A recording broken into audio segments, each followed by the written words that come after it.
La hechicera de ojos azules, capítulo 9, de Bárbara Cartland. Esa fue la palabra que acudió a su mente cuando, un rato después, detuvo su cabalgadura junto a las piedras de los druidas. Se alzaban sobre el río enclavadas en un montículo, y al marqués le pareció que, sin duda, constituían una señal para marcar algún sitio, y no tenían ningún significado religioso. Era difícil imaginar cómo habían podido llegar hasta allí. Aunque hubieran sido traídas en una balsa por el río Blackwater, habría hecho falta un ejército para arrastrarlas sobre la arena y subirlas por la margen del río hasta el montículo donde se encontraban. Aun en el caso de que el río hubiera alterado su curso y que la operación hubiera resultado más fácil durante la marea alta, las piedras eran enormes y de una clase de granito que el marqués no conocía. Solo eran 3 piedras, y ello le indujo a pensar que era poco probable que hubieran sido utilizadas por los druidas. 2 de ellas se alzaban a una altura de casi 2 metros. La del medio se encontraba en posición horizontal, y los habitantes de la localidad estimaban que había sido utilizada como un altar. Todavía podían verse manchas de sangre en una esquina, y el marqués comprendió que provenían del gallo que estaba junto al cuerpo inconsciente de Idila. ¿Quién pudo haberla traído hasta aquí?, se preguntó de nuevo. ¿Y por qué, después de darla por muerta, se tomó la molestia de matar un gallo y dejarlo sobre su cuerpo? No parecía haber respuesta a estas preguntas. Estaba tan ensimismado en la contemplación de las piedras que se sobresaltó cuando escuchó una voz junto a él. «Perdone, milord». Al volver la cabeza vio a un hombre de edad madura y su rostro le pareció familiar. Estaba vestido pobremente, pero no usaba la camisa larga de los labriegos. Su casaca tenía los grandes bolsillos laterales que usaban los guardabosques. «Pulsey», exclamó el marqués. «Me pareció reconocerte». «Así es, milord. Yo lo llevaba a cazar con el señor John en los viejos tiempos en que se hospedaba en el castillo». «¿Supiste que estaba de regreso?» «Todo el mundo lo sabe, milord. Y esperaba una oportunidad para cruzar unas palabras con su señoría». «¿En qué puedo ayudarte, Pulsey?» «Me preguntaba si habría algún trabajo en el castillo, milord». «Puedo hacer cualquier cosa. No soy orgulloso». «¿Ya no estás empleado con Sir Casper?» «No, milord. Me despidió hace 3 años». «¿Y por qué?» «Fue después del accidente. Dijo que ya no necesitaba un guardabosques, después de lo que le había pasado». «No oí hablar de ningún accidente». «No fue exactamente un accidente, milord, pero Sir Casper perdió el dedo índice de la mano derecha. Se lo amputaron hasta la 3ª falange». «¿Y cómo sucedió eso?» «Se cayó del caballo sobre un montón de vidrios rotos.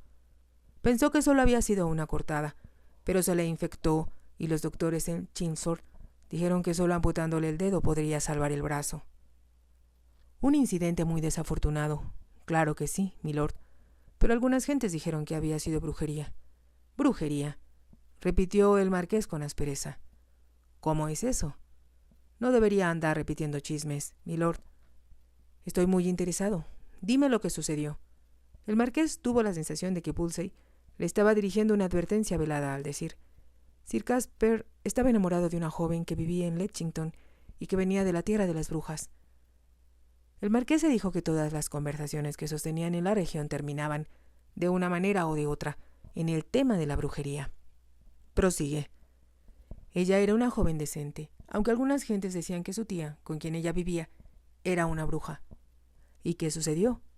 «El señor Casper fue a buscarla y la tía lo sacó de la casa».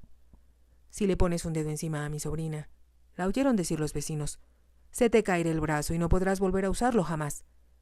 Era una mujer muy valerosa. «Y fue después de este incidente que Sir Casper perdió el dedo». «Una semana después, milord.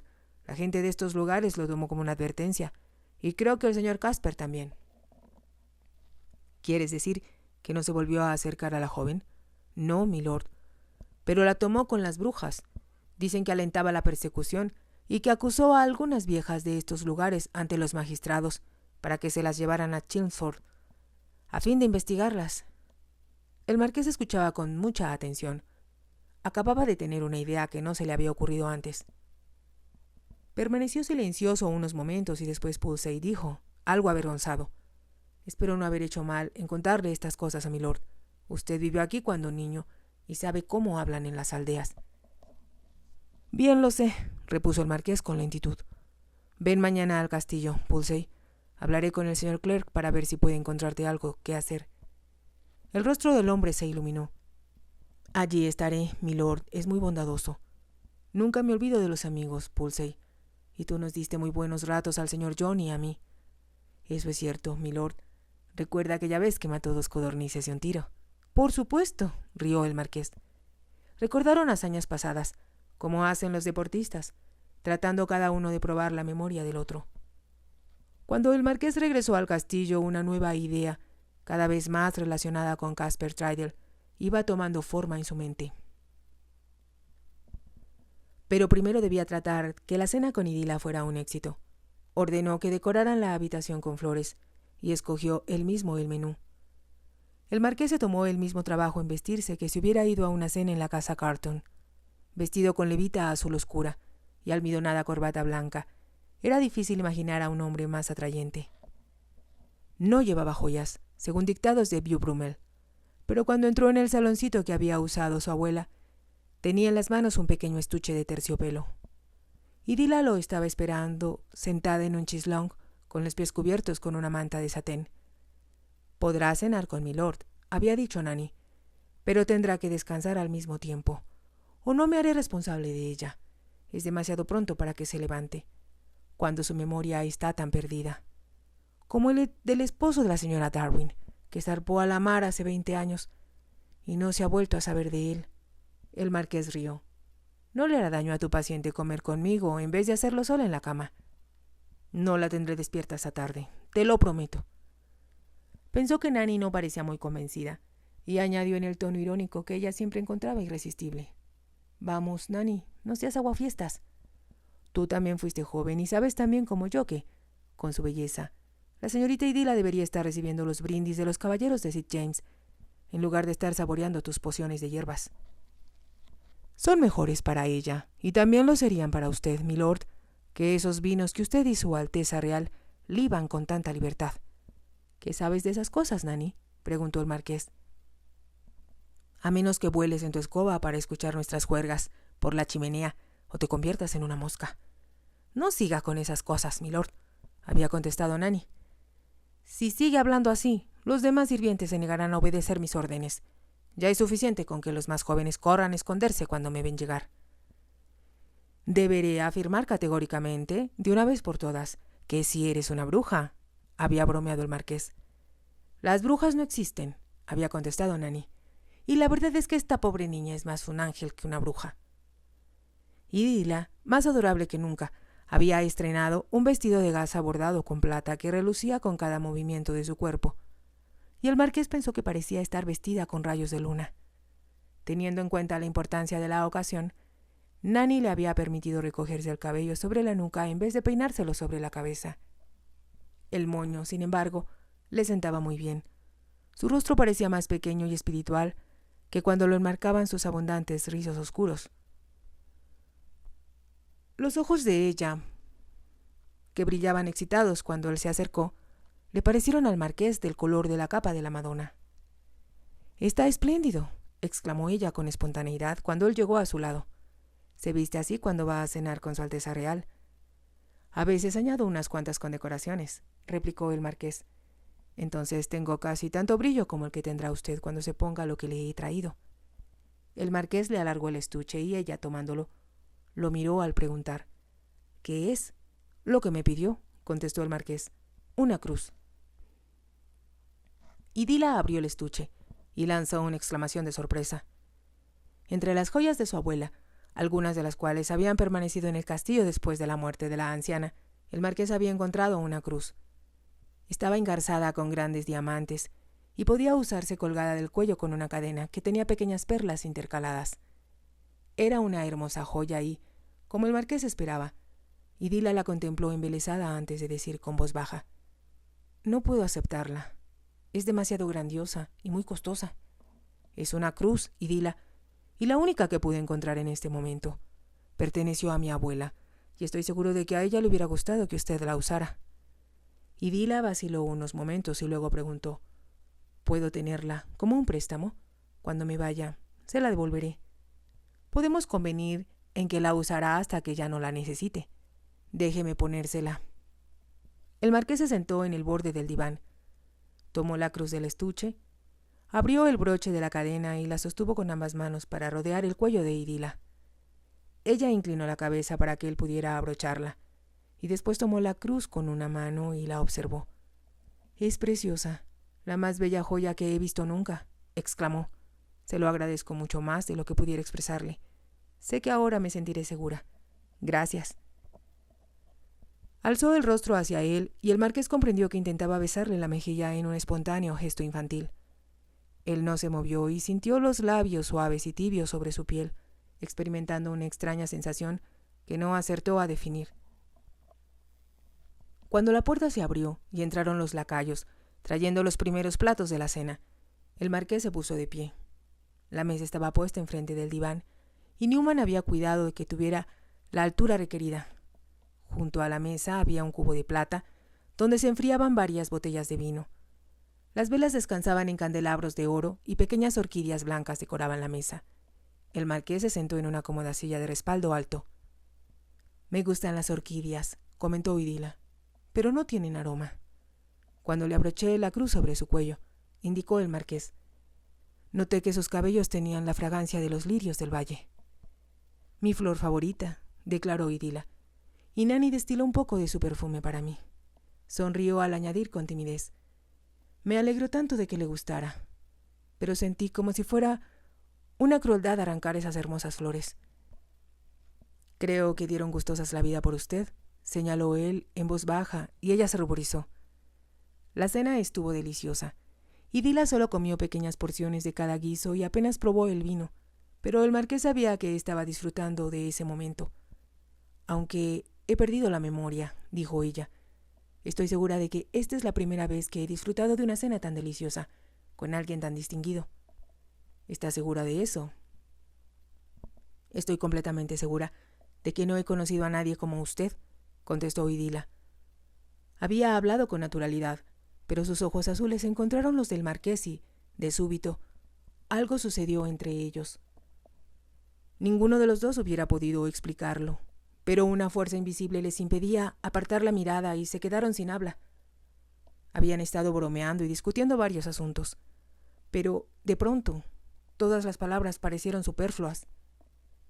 Los lacayos se llevaron los últimos platos y, por último, quitaron la mesa.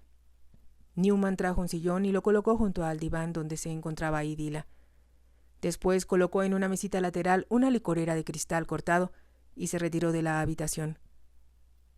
Al quedarse solos, Idila bajó los ojos en un gesto de modestia y llevó una mano a la cruz, como para asegurarse de que todavía colgaba de su cuello. El marqués la observó por unos instantes. «Es usted muy hermosa, Idila», le dijo. Ella alzó los ojos y lo miró sorprendida. «¿Hermosa?», preguntó. «Nadie me lo había dicho antes». «¿Cómo lo sabe?».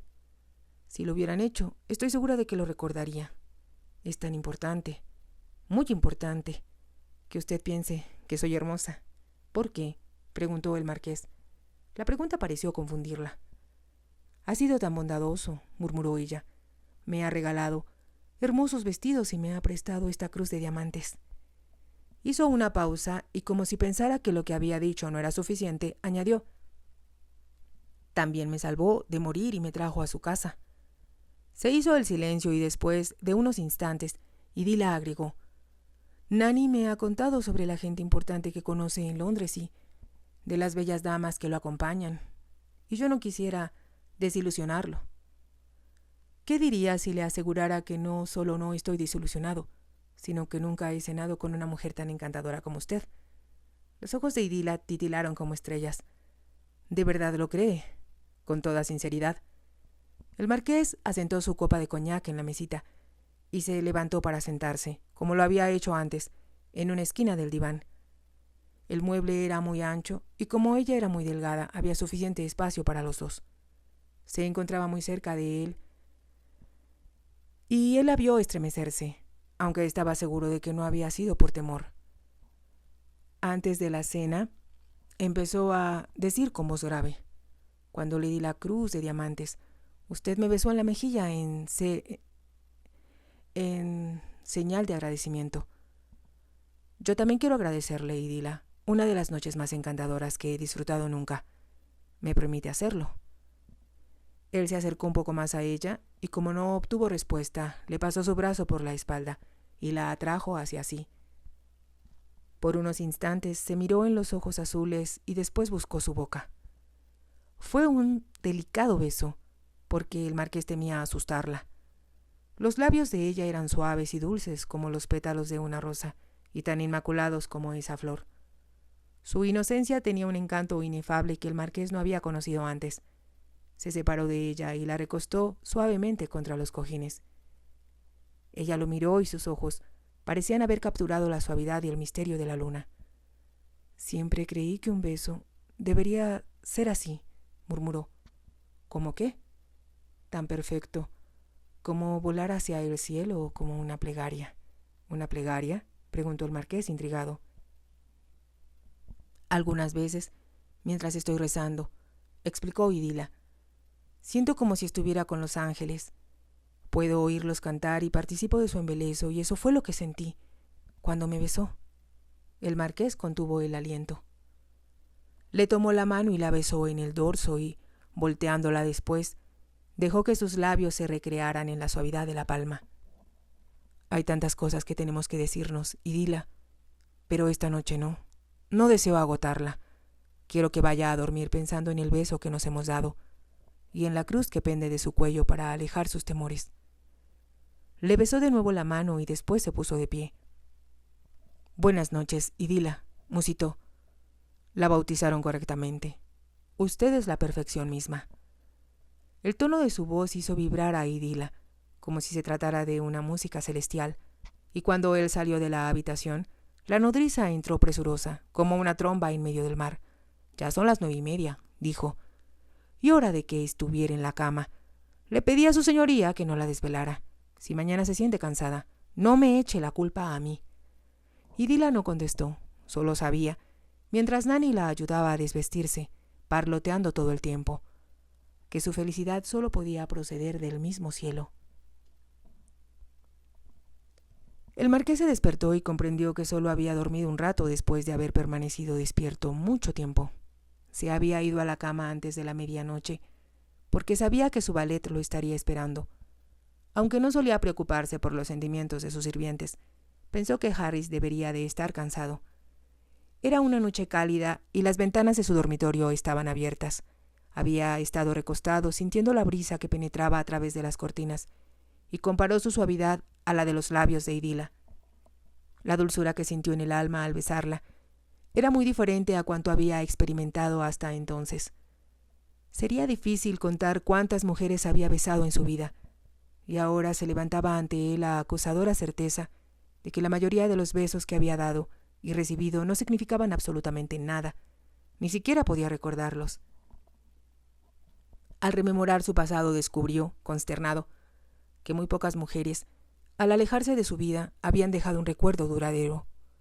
Todas habían sido hermosas y cautivadoras, y lo habían entretenido con una maestría que le había hecho creer a él que cada una de ellas era única. Pero esas ideas habían sido siempre ilusorias. Tarde o temprano tenía que reconocer que ya no le interesaban y que sus encantos habían dejado de impresionarle. ¿Qué siento por Idila?, se había preguntado, y se dijo que era imposible que ella significara algo diferente de todas las mujeres que había conocido en el pasado. Después de todo, ella era no solo mucho más joven que él, sino que las otras que lo habían atraído a través de los años. Había pensado que le gustaban las mujeres mundanas. Siempre había sido fácil vivir un amorío con una mujer versada en los juegos y seducciones del amor y experta en el arte del coqueteo. Idila era inocente en estos trances, aunque comprendió que, cuando la besó, ella había respondido no solo con sus labios, sino con una espiritualidad que él no esperaba. Ella había tratado de explicarse a sí misma la emoción de aquel momento y, por extraño que pareciera, a él le pasó lo mismo. «Diantres», había exclamado en la oscuridad de su habitación, «esto parece magia». Pronunció estas palabras con voz alta y comprendió que estaba tratando de disipar el hechizo simplemente porque no podía explicárselo y casi le temía. Era una idea sin sentido y se dijo que, como esta era una tierra de hechicería y oscurantismo, había caído en las redes de la brujería, hasta el extremo de empezar a creer en ella. Pero aunque la parte cínica de su cerebro trataba de refutar la idea, cuando besó a Idila había sido diferente. Nada de lo que él pudiera pensar o decir podía cambiar el hecho de que ella había despertado en él una extraña emoción desconocida hasta entonces. Cuando se durmió estuvo soñando con ella, y ahora, sin razón aparente, se había despertado. La brisa aún movía en silencio las cortinas, y él se preguntó por qué estaría tan alerta, pues todavía no empezaba a amanecer. Tuvo la extraña sensación de que Idila lo llamaba, pero, aunque así fuera, él no podía oírla, ya que, aunque se encontraban en el mismo piso, los separaban dos grandes habitaciones. De nuevo sintió que ella lo necesitaba. «Este lugar me está haciendo imaginar cosas», se dijo. «Cuanto más pronto regrese a la civilización será mejor». Sin embargo, saltó de la cama y se puso una bata y sus pantuflas antes de acercarse a la ventana para contemplar la noche. Como esperaba, el cielo estaba cubierto de estrellas y la luna brillaba sobre su cabeza. Era luna nueva, y le recordó el brillo del vestido de Idila mientras la contemplaba al otro lado de la mesa.